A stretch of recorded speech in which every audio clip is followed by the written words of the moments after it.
Hi, hello guys. So today is afternoon na. So the time is already 2 p.m.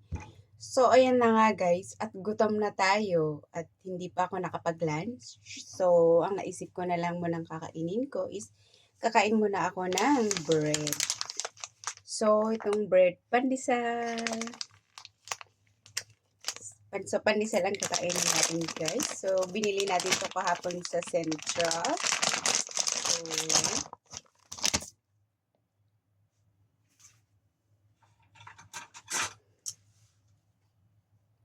So, mag-snack muna tayo guys para hindi tayo masyadong maggutom.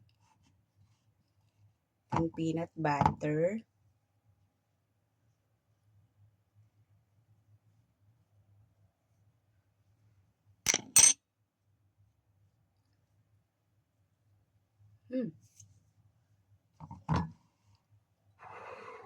So, ito is hindi siya coffee. So, warm water.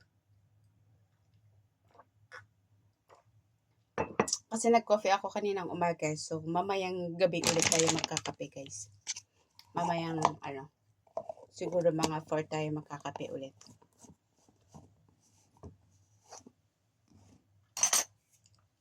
So, that's it guys. So, snack muna ako guys. Kasi hindi pa ako tapos sa aking ginagawa. So, bye-bye na.